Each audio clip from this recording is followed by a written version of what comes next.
तो नमस्कार, आप सभी का चाणक्य चैनल के अंदर स्वागत है।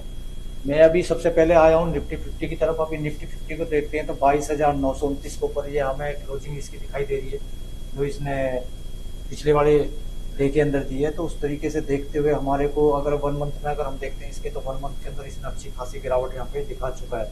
तो इस गिरावट को देखते हुए अभी निफ्टी 50 के अंदर हो सकता है कि 23,000 के बाद ये दोबारा से 23,000 को क्रॉस करके और ये अप ट्रेंड में आ सकता है। तो क्योंकि इस तरीके से मार्केट जो है 23,000 को एक करीब करीब हम देखते हैं तो बॉटम बनाती हुई दिखाई दे रही है कि 23,000 के दो तीन बार नीचे जा चुका है और बार बार ये 23,000 को ऊपर आ जाता है। तो इस तरीके से 23,000 का बॉटम हमें क्लियर दिखाई दे रहा है। हो सकता है यहाँ 22,700 तक या 22,000 550 600 तक ये दोबारा गिर सकता है, लेकिन 23,000 का बॉटम हमें इसका कंफर्म दिखाई दे रहा है। लेकिन अगर हम निफ्टी बैंक को देखते हैं तो निफ्टी बैंक भी लगातार गिरिश ही दिखाई दे रहा है, क्योंकि निफ्टी बैंक अपने प्राइस को ट्रेंड में सस्टेन नहीं कर पा रहा है, लगातार गिरावट। और इसके अंदर क्या है, एक वॉलेटाइल बनी हुई है। अगर वन मंथ में आप देखते हैं तो वन मंथ के अंदर इसमें बहुत बड़ी गिरावट दिखाई है, यहाँ पे करीब करीब बहुत बड़ी गिरावट है। उसके बाद अगर इसको वन ईयर के अंदर देखोगे आप, तो वन ईयर के अंदर काफी ज्यादा क्या है गिरावट देख चुके हो आप, बहुत बड़ी गिरावट है इसके अंदर। और यहाँ से मार्केट के अंदर बुलिश आने के लिए फाइनेंस के अंदर पॉजिटिव होना बहुत इंपॉर्टेंट है, जैसे कि एचडीएफसी बैंक हुआ, उसके बाद आईसीआई बैंक हुआ, कोटक महिंद्रा बैंक हुआ। तो इन बैंकों के अंदर पॉजिटिव होना बहुत जरूरी है, तभी निफ्टी बैंक को यहाँ से क्या बुलिश मिलेगा। और निफ्टी बैंक अगर बुलिश में आता है तो ये निफ्टी 50 को बड़े आराम से 23,000 के क्रॉस करके ऊपर की तरफ लेके जा सकता है। तो इस तरीके से हम निफ्टी 50 और बैंक निफ्टी के बाद डू जोन्स की तरफ चलते हैं कि जो कि ग्लोबल संकेत है। तो डू जोन्स के अंदर भी अच्छी खासी गिरावट हो चुकी है और इसके अंदर भी क्या है लगातार गिरावट ही हमें फिलहाल दिखाई दे रही है। अगर मैं एक न्यूज की तरफ नजर डालता हूं तो उस न्यूज से काफी इम्पैक्ट पड़ता हुआ दिखाई दिया है। तो जो उस न्यूज को देखते हैं, डोनाल्ड ट्रंप ने कहा है कि ब्रिक्स खत्म हो चुका है। 100% टैरिफ की धमकी ने ब्लॉक के डॉलर के चाल को रोक दिया। यानी कि जो ये ट्रंप ने जो एक न्यूज दिया है, इसके ब्रिक्स खत्म होते के साथ ही 100% टैरिफ की जो इसके अंदर लागू किया, उसके हिसाब से डॉलर काफी ज्यादा वीकनेस की तरफ है और मार्केट जो है लगातार गिरावट हमें यहाँ पे दिखा रहा है। तो इस तरीके से डू जोन्स भी काफी वीकनेस की तरफ ही दिखाई दे रहा है। तो यहाँ पे क्या ग्लोबल संकेत जो पॉजिटिव नहीं है, लेकिन मार्केट के अंदर करीब करीब मार्च के फर्स्ट वीक में हमें काफी उम्मीद है कि मार्केट फर्स्ट वीक के अंदर काफी बुलिश की तरफ आ सकता है। तो इस तरीके से अभी निफ्टी 50 और डू जोन्स के बाद में हम देखते हैं कि अडानी के एक शेयर पर नजर डालते हैं। जो अडानी ने अभी, अडानी पोर्ट है, इसने क्या अपना 3 गुना रेवेन्यू जो बढ़ाने के लिए अपना एक मैसेज दिया है। अडानी पोर्ट ने 2029-30 तक 3 गुना अंतरराष्ट्रीय वृद्धि का लक्ष्य रखा है। यानी कि अडानी पोर्ट जो है बंदरगाह का काम करती है ये कंपनी, और ये काफी पॉजिटिव हो सकती है क्योंकि इसने 3 गुना अपने रेवेन्यू की जो एक घोषणा की है। तो शायद हो सकता है कि अडानी के शेयरों के अंदर एक काफी ज्यादा यहाँ पे ट्रेंड आ सकता है और अडानी शेयरों के अंदर काफी प्रॉफिट हो सकता है, क्योंकि जो इसके ऊपर कुछ केसेस के और जो ऐसे अमेरिका के द्वारा जो कुछ प्रतिबंध लगाए गए थे, सारे करीब करीब अब इस पे जो है फिनिशिंग हो चुके हैं। तो इस तरीके से क्या है, इसके अंदर काफी ज्यादा हमें बुलिश आने के चांस दिखाई दे रहे हैं। इसके बाद में अगर नेक्स्ट देखते हैं हम, तो नेक्स्ट कंपनी हमारी एनटीपीसी। एनटीपीसी एक काफी मार्केट लीडर अच्छी कंपनी है। 299 पे ट्रेड कर रही है, 448 इसका हाई है, अच्छा खासा हाई से ये नीचे आ चुकी है। 296 अगर इसका लो है तो ये करीब करीब काफी ज्यादा 25 से 30% यहाँ पे गिरावट दिखा चुकी है। तो इस कंपनी पे हम नजर बना कर रख सकते हैं, काफी स्ट्रॉन्ग और मजबूत बैलेंस शीट वाली कंपनी है। तो निफ्टी 50 में हम जा सकते हैं अगर हमारा लॉन्ग टर्म का व्यू है, क्योंकि मार्केट की सिचुएशन को देखते हुए अभी करीब करीब हमें लगता नहीं है कि मार्केट यहाँ से काफी बुलिश हो सकता है, लेकिन आने वाले 15-20 दिन, महीने के अंदर मार्केट के अंदर अप ट्रेंड आने का क्लियर कट हमें चांस दिखाई दे रहे हैं। क्योंकि मार्केट अगर हम पिछला 20 साल का हमने रिकॉर्ड चेक किया है तो उस रिकॉर्ड के हिसाब से मार्केट करीब करीब मार्च के बाद में बुलिश होती है और अक्टूबर के बाद में बेयरिश हो जाती है। अक्टूबर के बाद और फिर ये बजट जो उठता है, बजट तक मार्केट के अंदर हमेशा गिरावट रही है। हर साल का टेक रिकॉर्ड यही हमें देखने को मिला है। तो इस तरीके से मार्च के फर्स्ट वीक में मार्केट काफी बुलिश होने के चांस हमें यहाँ पे दिखाई दे रहे हैं। नेक्स्ट कंपनी देखता हूँ मैं, तो नेक्स्ट कंपनी है मेरी इन्फोसिस। इन्फोसिस आईटी सेक्टर की एक दिग्गज कंपनी है और इस कंपनी के अंदर अभी भी हमें ग्रीन पैटर्न ही दिखाई दे रहा है, लेकिन इस कंपनी के अंदर हो सकता है कि थोड़ी बहुत गिरावट हो, लेकिन ये 2200 का करीब करीब 2200-2300 का प्राइस हमें आने वाले 2 से 3 महीने के अंदर दिखा सकती है। तो इस कंपनी की तरफ आप जा सकते हैं, एक स्ट्रॉन्ग मजबूत कंपनी है। लेकिन मार्केट कितना भी क्रैश कर जाए, ये स्टॉक वो स्टॉक है कि जो मार्केट क्रैश करता है तो ये भी थोड़ा बहुत क्रैश करेंगे, और मार्केट अगर अप ट्रेंड में आता है तो ये शेयर सबसे पहले बाउंस बैक करने के चांस यहाँ पे रखते हैं। तो इस तरीके से इन कंपनियों की तरफ आप जा सकते हैं। नेक्स्ट कंपनी अगर हम देखते हैं तो नेक्स्ट कंपनी है हमारी विप्रो। विप्रो भी आईटी सेक्टर से एक स्ट्रॉन्ग कंपनी है। ये करीब करीब अपने हाई से 323 का जो इसका हाई है उससे थोड़ा बहुत ही नीचे ट्रेड कर रही है।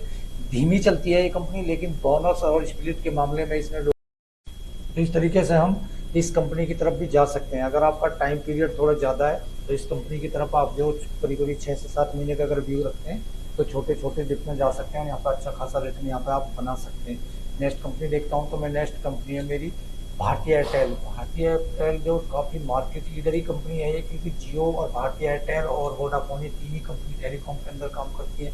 तो भारतीय एयरटेल काफ़ी स्ट्रॉन्ग और मजबूत कंपनी है। इसका प्राइस शायद हो सकता है कि आने वाले 3 से 4 महीने के अंदर 2100 या 2200 का प्राइस ये हमें आसानी के साथ दिखा सकती है।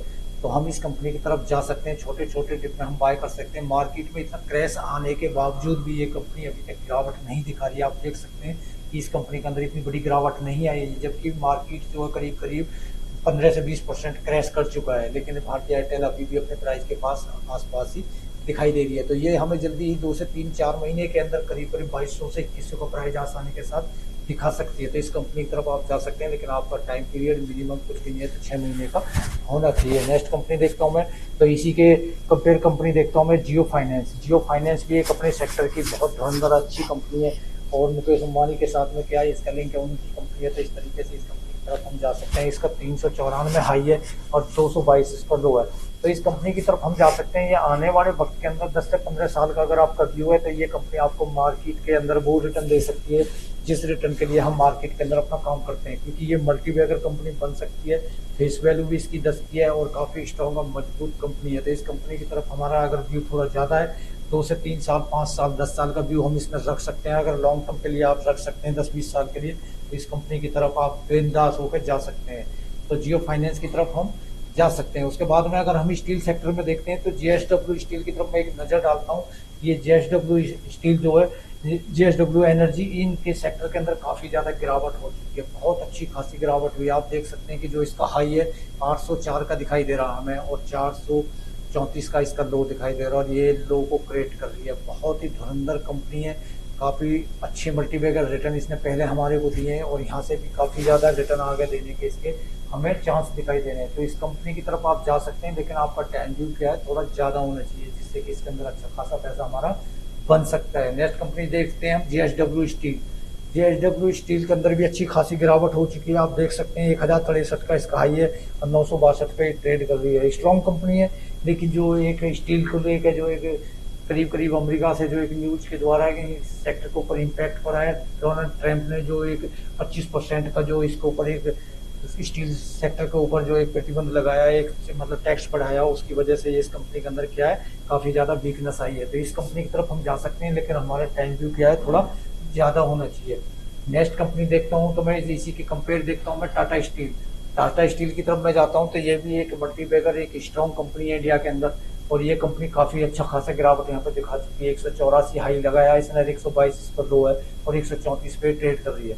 तो ये कंपनी क्या है, काफ़ी ज़्यादा यहाँ पे बियरिश हो चुकी है और काफ़ी ज़्यादा प्राइस इसका गिर चुका है। अगर मैं इसको 1 मंथ में देखता हूँ तो आप देखते हो काफ़ी अच्छी खासी गिरावट के बाद इसमें थोड़ा बहुत अप ट्रेंड हमें दिखाई दे रहा है। तो इस कंपनी की तरफ हम जा सकते हैं। हमारा लॉन्ग टर्म का अगर व्यू है तो इसके अंदर अच्छा खासा पैसा बनने के हमारे चांस यहाँ पर दिखाई दे रहे हैं। नेक्स्ट कंपनी देखता हूँ मैं टाटा मोटर्स। टाटा मोटर्स की तरफ मैं नजर डालता हूँ तो टाटा मोटर्स एक ऑटो सेक्टर की मार्केट लीडर कंपनी है, काफ़ी स्ट्रॉन्ग और मजबूत कंपनी है। 1179 का इसका हाई है और 768 पे ट्रेड कर रही है।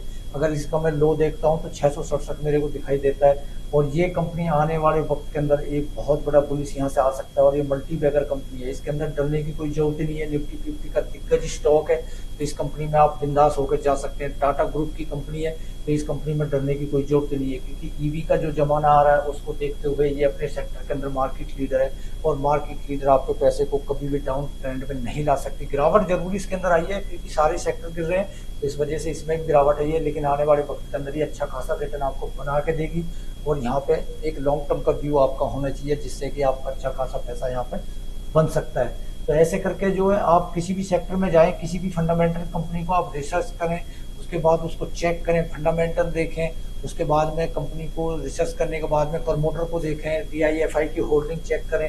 सारा कुछ चेक करने के बाद आप उसके अंदर अपनी पोजीशन ले सकते हैं, लेकिन एक साथ पोजीशन ना लेके आप छोटे छोटे डिप में बाइंग पोजीशन ले सकते हैं, जैसे कि 10% की गिरावट पर, 5% की गिरावट पर इस तरीके से आप छोटे छोटे डिफरेंट बाइंग पोजीशन लें और आपका टाइम पीरियड मिनिमम 6 महीने या साल भर का अगर है तो आपको अच्छा खासा यहाँ से रिटर्न मिलने के चांस हमें दिखाई दे रहे हैं। तो ऐसी वीडियो देखते रहें, लाइक करें, सब्सक्राइब करें। थैंक्स, धन्यवाद।